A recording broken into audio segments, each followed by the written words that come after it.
l'échiquier de l'Extrême-Orient. L'avion Quantum One fendait les cieux en direction du soleil levant. Dans son salon privé, aménagé comme un poste de commandement volant avec des écrans OLED flottants, Camille Rousseau scrutait les moniteurs. Sous les cartes aéronautiques s'affichait un flux constant de données binaires cryptées, toutes liées à la traque du spectre et au rétablissement de la fissure quantique dans les systèmes Rousseau. Cette course-poursuite transcontinentale était devenue sa nouvelle obsession. Elle sentait le poids de l'empire peser sur ses épaules, sachant que la moindre faiblesse pouvait être exploitée. Elle avait emmené avec elle l'une de ses meilleures ingénieures en cryptographie et intelligence artificielle, Dr Sarah Mitchell. Sarah, une jeune femme brillante, souvent froide, au parcours académique parfait, était l'assurance de Camille contre toute nouvelle cyberattaque, une tête pensante capable de décrypter les couches de code les plus complexes de la finance quantique. Sa présence était censée garantir une réponse immédiate à toute nouvelle menace. Camille observait Sarah, admirant son efficacité clinique tout en regrettant l'absence de toute chaleur humaine dans son regard. Alors qu'il survolait la Sibérie, une alerte retentit. Klaus Weber, depuis le centre de contrôle de Paris, apparut sur l'écran, le visage crispé par le manque de sommeil et la tension. « Mademoiselle Rousseau, l'intrus est tenace. Il a réussi à franchir le dernier mur de sécurité de la Fondation, le protocole Atlas, que nous avions installé après l'incident du modulateur. Il ne cherchait pas de l'argent, mais des schémas de conception très précis, notamment ceux de la chambre de confinement du modulateur quantique, détruit. » Klaus respira lourdement. Il ne veut pas juste les données d'Henri, Camille. Il veut reconstruire le modulateur, ou pire, quelque chose que Georges Rousseau n'a jamais voulu que nous ayons entre les mains. L'idée que le modulateur, ce catalyseur de destruction, puisse renaître sous la direction d'un ennemi inconnu, fit monter l'adrénaline de Camille. Elle comprit que l'enjeu dépassait la fortune. Il s'agissait du contrôle de la science la plus dangereuse jamais développée. L'adresse de Kenji Tanaka, l'alias de Georges Rousseau pour ses opérations en Asie, menait à l'arrondissement de Shinjuku, une jungle de tours de verre et de néons scintillants où l'histoire des vieux quartiers se fondait dans l'ultramodernité. Camille s'y rendit seule, préférant laisser Sarah et les gardes du corps à l'hôtel pour maintenir une discrétion maximale, portant un simple trench en fibre balistique et une mallette discrète abritant son kit de surveillance quantique miniaturisé. Elle se fondait dans la foule, cherchant l'ancienne plaque d'identité numérique de son grand-père au milieu des enseignes lumineuses. L'adresse indiquée n'était pas un bureau high-tech, mais une humble échoppe d'antiquité dans une ruelle oubliée, où l'odeur d'encens se mêlait à celle de vieux circuits imprimés oxydés. La boutique vendait de vieux appareils photo analogiques, des vinyles poussiéreux et des composants électroniques datant des années 70, comme des reliques d'une autre époque. Le propriétaire, Hiroshi Sato, était un vieil homme aux mains calleuses et à la posture courbée, dont le regard vif contrastait avec l'apparente résignation de son corps, dégageant une aura de sagesse silencieuse et d'histoire enfouie. Camille prononça le nom de Kenji Tanaka en japonais parfait, appris à la hâte. Hiroshi Sato ne broncha pas, mais une lueur de reconnaissance et de profonde mélancolie passa dans ses yeux, comme s'il revoyait un fantôme vieux de 50 ans. Il se leva avec une lenteur calculée, contourna le comptoir usé et tendit à Camille une petite boîte en bois de santal finement ciselée. À l'intérieur, reposait une simple carte de circuit imprimé de l'époque des premiers ordinateurs personnels, d'une fabrication clairement artisanale et unique, sans aucune marque de commerce, la seule preuve physique que Georges avait laissée derrière lui. « Ceci est la clé », dit Hiroshi, sa voix basse, rauque et en japonais, avec un léger accent d'Europe de l'Est qui trahissait un long exil. La clé de l'endroit où Georges a caché son cœur. Il refusa d'en dire davantage, se murant dans un silence résolu, son regard se perdant dans le passé. Camille réalisa alors qu'elle venait de rencontrer l'une des figures clés de l'énigme de son grand-oncle, un homme qui avait sacrifié sa propre identité pour un secret. Le piège du penthouse. La carte de circuit imprimée n'était pas un composant à insérer, mais un lecteur optique miniature qui scannait la carte de visite de l'échoppe et révélait des coordonnées GPS cryptées, superposées en réalité augmentée dans ses lentilles de contact. Ces coordonnées menaient à un penthouse ultramoderne du quartier chic de Ginza, digne d'un quartier général secret d'un film d'espionnage, offrant une vue imprenable sur la baie de Tokyo. L'appartement, minimaliste et luxueux, était en réalité un mausolée technologique. Des murs entiers étaient tapissés de notes, d'écrits scientifiques en français et en japonais, de calculs complexes et de brevets inédits de Georges Rousseau, tous antérieurs à la création de la multinationale. Camille toucha du doigt l'étendue du génie de son grand-père, un génie qui avait été délibérément occulté et dont les idées étaient si en avance sur leur temps qu'elles semblaient toujours appartenir au futur. Il y avait aussi une photographie dédicacée. Georges, jeune et rayonnant, posait fièrement en 1975 devant un laboratoire rudimentaire mais sophistiqué. À côté de lui, souriant, se tenait Hiroshi Sato. C'était la preuve tangible. Le spectre n'était pas un ennemi, c'était le véritable associé de Georges, que Henri avait trahi et forcé à simuler sa mort après l'accident de 1975, refusant de laisser l'ambition d'Henri pervertir les inventions de son ami. Une rage froide envahit Camille. Henri n'avait pas seulement volé l'âme de Georges et sa fortune, il avait volé la vie de son ami, le forçant à l'exil dans l'ombre pendant 50 ans. Elle comprit qu'elle marchait sur une corde raide, entre l'héritage de la lumière, Georges et Sato, et l'héritage des ténèbres, Henri et les Lavallée. Soudain, un message s'activa sur un vieil écran CRT au fond de la pièce, le seul objet anachronique de l'appartement. La voix était celle de Sato, apaisante mais sinistre. « Tu as trouvé mon refuge, Camille. J'ai tenté de te guider. Mais la menace ne vient pas de mon passé, elle vient de ton présent. Tu as accordé ta confiance au pire ennemi. J'ai tout vu. Je t'ai prévenu. Regarde autour de toi. Le piège est à l'intérieur. » Camille se retourna brusquement. Docteur Sarah Mitchell, son ingénieure de confiance, était là, immobile, le visage fermé. Elle pointait sur elle un minuscule pistolet plasma de voyage. Le sourire froid de l'ingénieur révéla la vérité. « Bravo, cousine », dit Sarah sans émotion, faisant résonner le titre de noblesse avec un mépris glacial. « Tu as fait tout le travail pour moi. J'étais l'aiguille dans ta botte de foin, Camille. Je suis Sarah Lavallée Mitchell, la véritable nièce d'Henri, fille de sa sœur aînée exilée au Canada après une disgrâce familiale. Henri ne faisait confiance à personne, sauf à sa propre lignée. Il m'a infiltrée dans ta R&D il y a 2 ans pour que je sois son œil et son gardien. Je suis celle qui a volé les schémas du modulateur et qui ait brouillé les pistes en utilisant l'alias du spectre. Le modulateur n'était qu'un jouet, le déclencheur. La véritable arme de mon oncle est l'œil de Sauron. » Elle fit un pas en avant, son arme désormais fermement braquée.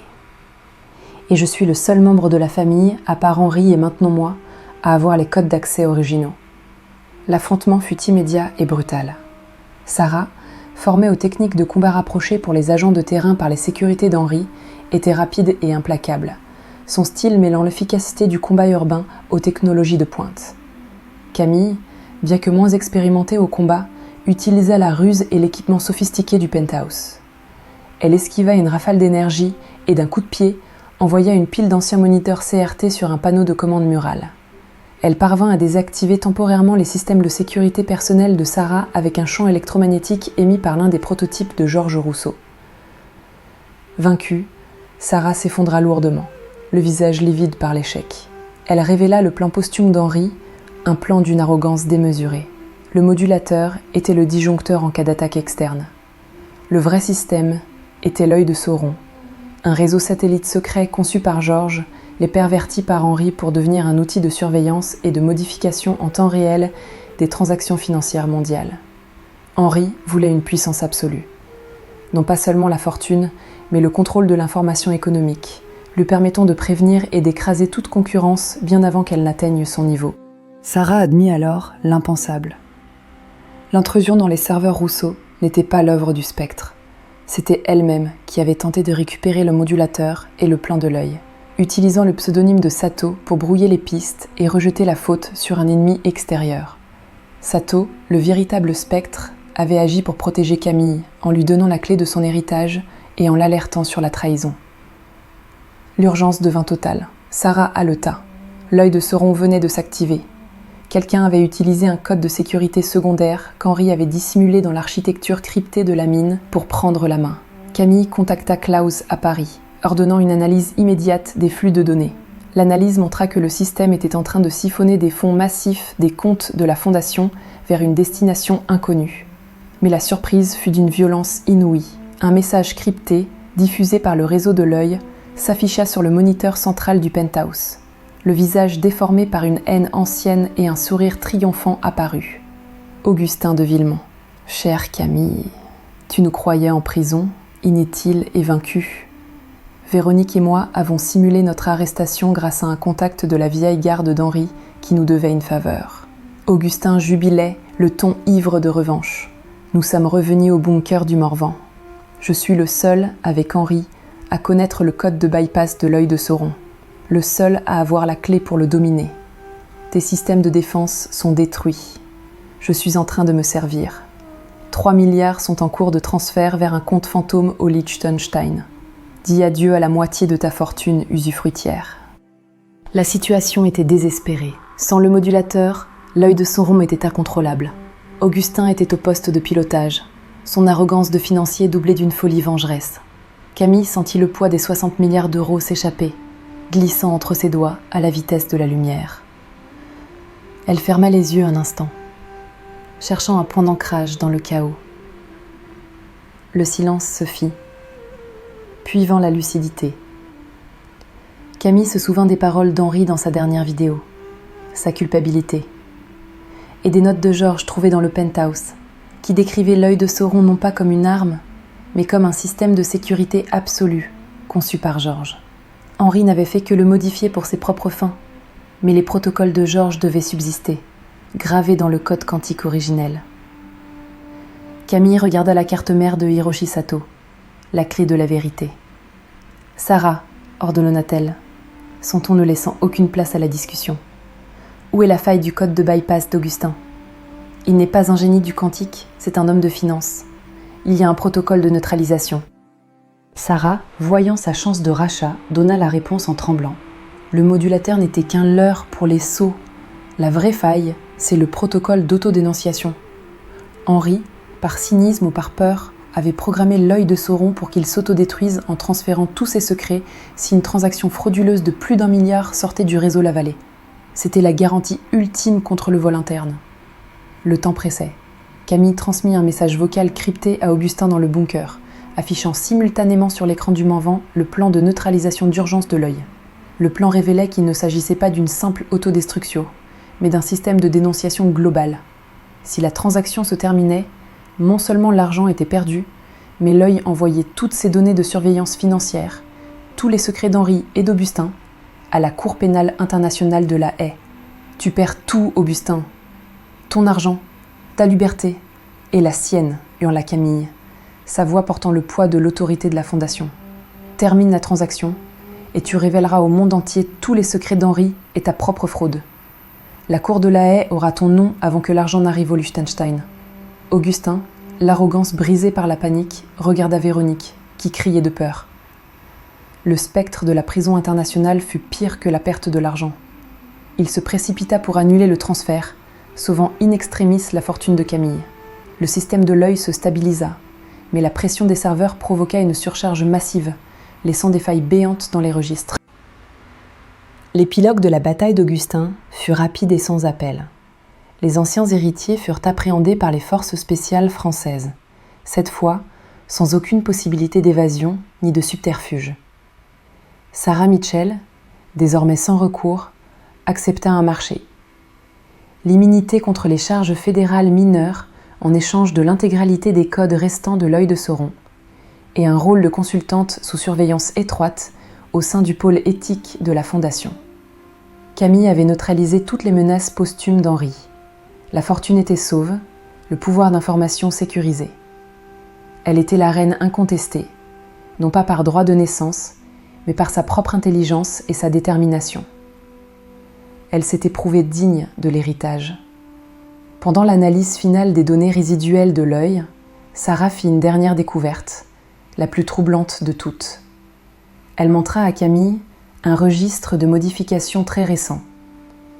Hiroshi Sato, le spectre, n'avait pas téléchargé de fortune ni volé de code. Il avait utilisé le temps de latence de l'explosion du modulateur pour effectuer une seule modification légale sur le système de l'INPI, l'Institut national de la propriété industrielle, via le réseau. Le brevet fondateur de la technologie quantique de Georges Rousseau, la clé de voûte de toute la fortune Lavallée-Rousseau, avait vu son nom d'auteur transféré. Le nom n'était plus Georges Rousseau, mais Marie Lavallée. Camille resta figée. Marie Lavallée, sa mère, l'humble Marie Rousseau, celle qui avait toujours vécu modestement, était la véritable génie inventrice, celle que Georges avait épousée et celle qu'Henri avait trahie et bannie. Le code oublié n'était pas la recherche d'une fortune, mais la réhabilitation d'une femme.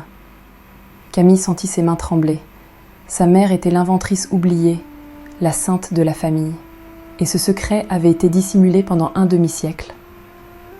L'ultime message de Georges. En fouillant les dernières notes de Georges dans le penthouse de Tokyo, elle découvrit un vieux carnet de 1975, les pages jaunies et les lettres tracées à l'encre décolorée. Une phrase, un message de détresse d'un homme qui s'apprêtait à disparaître ressortait. Le seul espoir de Marie est le gardien de Venise. Lui seul détient la vérité sur ce qu'Henri lui a volé. L'héritage d'Henri et de Georges n'était qu'un prologue. L'histoire véritable, celle qui expliquait la vie d'humilité de sa mère, restait à écrire. La réhabilitation de Marie était désormais la mission personnelle de Camille. Camille contacta Maître de la Tour. L'avocat, visiblement secoué par les événements, confirma l'existence d'un homme de confiance d'Henri à Venise, un ancien diplomate nommé Aldo Rossi, chargé d'une mystérieuse mission depuis les années 70. En analysant l'œil de Sauron, Sarah révéla un autre élément. Une ligne de code, jamais activée, pointant vers un dépôt de données chiffrées sous la ville lagunaire. Une assurance d'Henri. Ce gardien, c'est peut-être la seule personne au monde qui sait pourquoi Marie a accepté de rester silencieuse toutes ces années, murmura Sarah. Camille regarda la carte d'Europe affichée sur l'écran. Venise, la Sérénissime. Un lieu d'eau, de mystère et de secret. Il était temps de découvrir la vérité sur sa mère. Klaus, ordonna-t-elle reprenant son souffle. Préparez le jet. Destination, Venise. Je ne reviendrai pas tant que je n'aurai pas découvert qui est le gardien et pourquoi ma mère a disparu des livres d'histoire. La recherche du véritable sacrifice devenait la nouvelle quête de la reine de l'économie. Le soleil se levait sur l'Adriatique, illuminant les palais vénitiens d'une lumière dorée. Le Quantum One atterrissait sur le Lido. Camille Rousseau, désormais la gardienne de la plus grande fortune mondiale et la détentrice de la vérité sur sa mère, se rendait au rendez-vous final. Aldo Rossi, le gardien, l'attendait sur un quai privé, un homme élégant aux cheveux d'argent et au regard d'une profonde tristesse. Il ne portait pas d'armes, seulement un dossier scellé, marqué du sceau d'Henri. « Mademoiselle Rousseau », dit-il, sa voix résonnant avec l'écho des siècles. « J'ai attendu ce moment depuis 50 ans. Henri m'a chargé de garder ceci. Ce n'est pas un trésor, c'est le cœur d'un marché conclu entre votre mère et Henri Lavallée. » Camille ouvrit le dossier. À l'intérieur, un document révélait qu'Henri n'avait pas simplement volé le brevet à Marie. Il lui avait proposé un marché diabolique. Laisser Henri et Georges utiliser ces brevets pour bâtir l'Empire, en échange de la vie de Georges. Georges Rousseau, après l'accident de 1975 qui n'avait été qu'une mise en scène, était en fait tenu en otage moral par Henri. Menacé de mort par les rivaux d'Henri qui voulaient l'empêcher de publier ses travaux, Marie avait accepté de s'effacer, de vivre dans l'humilité, pour s'assurer que Georges ne soit pas exécuté et puisse continuer ses recherches dans l'ombre. Les larmes montèrent aux yeux de Camille. Sa mère n'était pas seulement une génie, mais une sainte. Le pouvoir était sauvé, l'honneur rétabli. Camille prit une profonde inspiration. La vengeance était terminée, la rédemption commençait. Mais le dossier soulevait une question brûlante. Georges Rousseau était-il réellement mort dans l'accident de 1975 ? Ou avait-il simplement disparu pour vivre dans l'ombre ? Le dossier d'Aldo Rossi ne le précisait pas. La recherche du père fondateur devenait la nouvelle quête de la reine de l'économie. Le Quantum One avait une nouvelle destination en tête. L'héritage caché devait maintenant retrouver son créateur. Retrouvez dès demain la suite de l'héritage caché avec Camille. Si vous avez aimé cette histoire, un pouce et un abonnement pour me permettre de continuer mon travail. Merci à vous.